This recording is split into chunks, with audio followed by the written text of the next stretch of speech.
When I was younger, I always found these machines to be magical. Now that I'm older, I'm still amazed every time I drop a coin in one.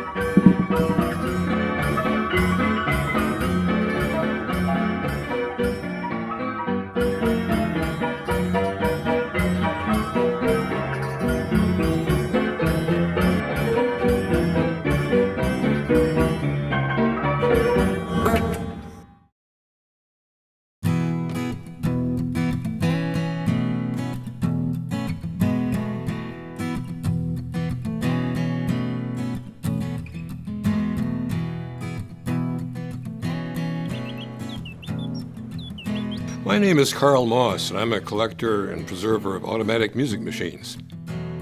I was born in 1940 right here in Port Huron and lived here all my life, except going back to college and being in the service. When I was younger, about the only experience I had with music was listening to the radio, and my parents had a floor model Edison phonograph. That was about the end of it. Mainly popular music, the music of the day, whatever was popular at that time. You could pretty much get records for these anywhere. There were music stores downtown. You could send away for them. They were really available all over. It wasn't until I got older that I got interested in these kind of automatic musical instruments.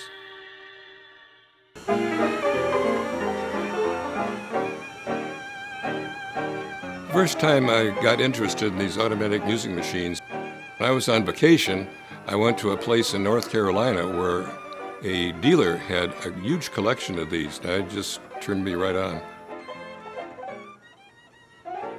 These machines were first produced right around the beginning of the last century. Once electric motors came into being, these automatic machines were powered by electric motors that usually powered a vacuum or pressure pump to read the roll and to play pipes and so on.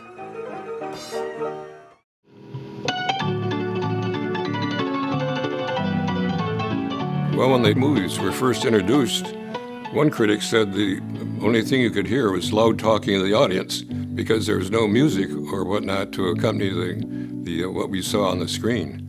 So people that had these theaters would say, well, how am I going to improve on this? So they had somebody to play the piano, and that got to be expensive and not very reliable oftentimes. So they came up with these machines called photoplayers. Early movies were called photoplays, not movies. At the turn of the last century, it was not possible to amplify any sound, music, or anything. So you had to supply a background music of some sort to the early movies. So to accompany them, you'd have these machines that provide not just the music, but all kinds of sound effects, horses' hooves and whistles and fire gongs and so on. So these machines would sit under a screen, and an operator had to be real busy, change one roll to the next to match the scene that was on the screen. Oh, these were really expensive, and they had to be solidly built, too, because they were used sometimes even 24 hours a day when they were really popular. So they cost anywhere from, say, $2,500 up to the biggest one was like $10,500 at a time when the average house was $3,000 or $4,000. Two of the largest were the Seaberg Company, which is based in Chicago, and Wurlitzer from North Tonawanda, New York. And there were some other minor ones, too, like Nelson Wigan and Operators Piano Company and so on. And they had their own rolls for the most part, especially Wurlitzer. You couldn't play the Wurlitzer roll on any kind of other machine except Wurlitzer, so they had a captive audience if you owned one of the Wurlitzer instruments. A lot of the player piano rolls for home player pianos were made cheaply. The more expensive rolls that were used on automatic music machines were waxed so that they would be played over and over again without having difficulty with them. There were a number of other countries, especially Germany, that made automatic music machines as well. The ones made in Europe, though, were different from the ones in the U.S. because in Europe they tried to duplicate actual orchestras, and they were quite successful at it. Hupfeld was probably the biggest one. They made an amazing music machine that had 3 violins in it and a reproducing piano that you could not tell from a live performance. The U.S. machines were kind of happy music makers. They were not super sophisticated at all. These machines or instruments were everywhere you could think of. They were in commercial places. They were in clubs and restaurants and cigar stores.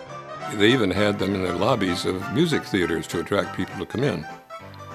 Wurlitzer, they started out basically making player pianos and automatic music machines like we've just been talking about. And the Fotoplayers were popular enough, but they also found out that theaters were getting larger. So even the largest Fotoplayers weren't able to provide music. So Wurlitzer came up, and other companies as well came up with huge theater organs with hundreds of pipes. And they built that until the late 20s, and even beyond that somewhat, until popularity died out, because they couldn't compete with the talking motion pictures.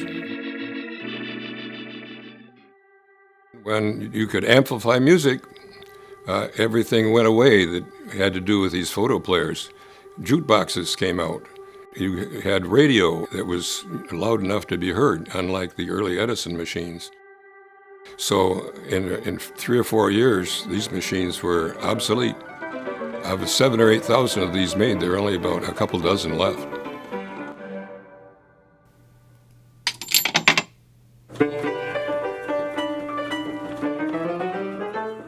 My first automatic music machine was a 1912 Wurlitzer Style I that I found in a second-hand store in Detroit. In fact, I spent Easter vacation working on it, and I got it playing well, and it still plays well today after almost 50 years. Once I had that machine restored, and then I kept looking at ads for other machines, and I saw some good deals and bought one and started to restore that one too. And I found another one and got started on that too. So before long, I had half a dozen machines that were half restored. So I decided about 10, 15 years ago, I'd better stop buying machines and get them working. And I found Steve Grattan, who just lives a mile and a half from me, restored player pianos, and he got interested in restoring these, and he's restored about more than half of the machines I have now in working order.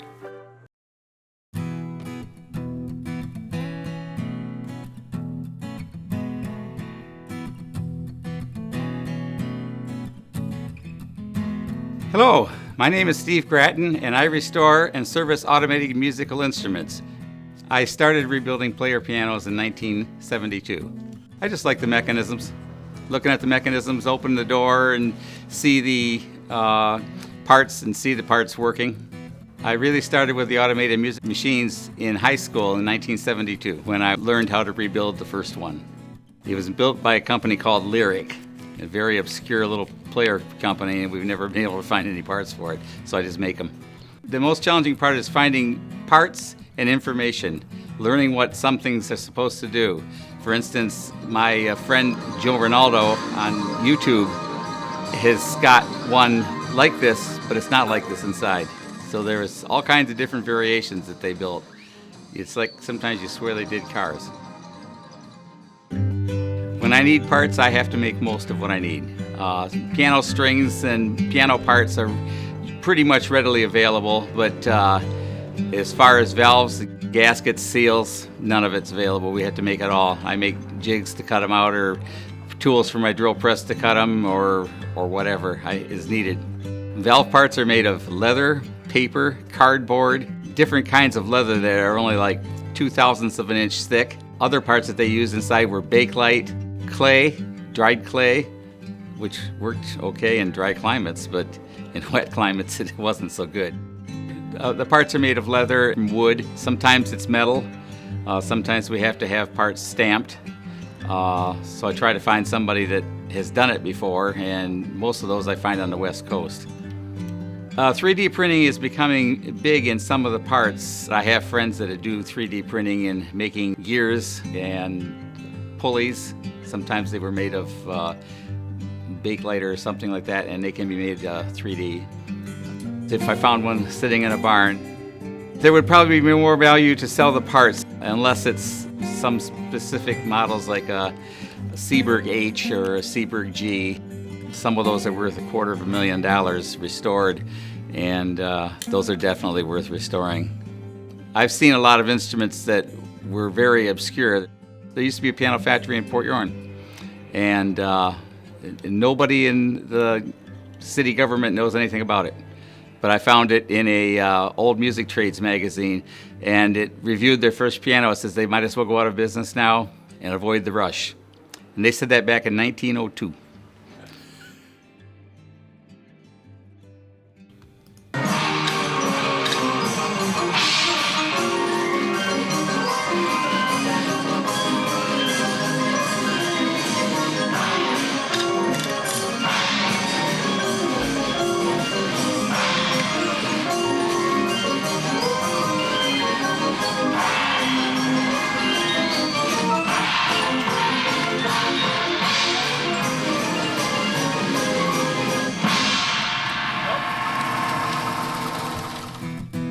In this particular instrument, the mechanisms that make the instruments work, about half of them are vacuum and the other half are done with pull ropes. They had leather cords with a handle on it, and they called them cow udder machines because it resembled somebody pulling on the udders to make some of the sounds.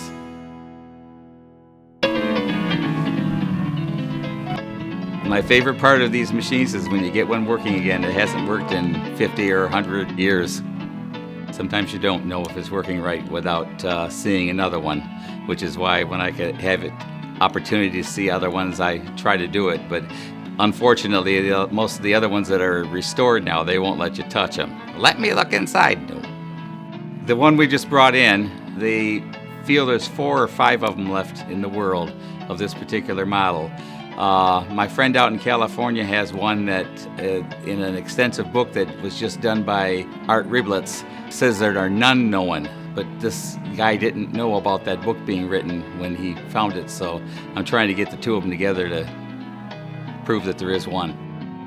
It's great to see them being collected. Not too many people will ever see these machines. I've brought groups, a group in here, and I've got another group I want to bring in to come in and see the machines, and people are just fascinated when they see what they'll do. And it's hard to imagine that 100 years ago these things would do that just from holes in paper. And it's really fun to watch their faces when it happens. Well, I think I probably have the 3rd largest collection of these things. There's a fellow in Dundee, Michigan, who has a huge collection. And nearer home to me, but only about 30 miles away, there's the Stahl collection. It's mainly a collection of antique cars, but also he has some top-notch European orchestrions, and as well as a lot of top-notch U.S. machines. In 1923, out of every 100 machines that were made, 95 of them were player pianos that were used in the home. Another 5% were reproducing pianos that were more sophisticated. Only 1%, only 1 out of 100, were these commercial type of machines. I just think these machines are so unique. There's so few of them around, so few of them have survived. A lot of them are certain individual ones you can count on the fingers of one hand how many are still in existence. I like things that are unique, and as I mentioned before, I like mechanical things and the music they play, especially ragtime. It's important that we remember these machines because they fill the gap in the history of entertainment for the people of this country. And very few people nowadays have any idea that these things still exist.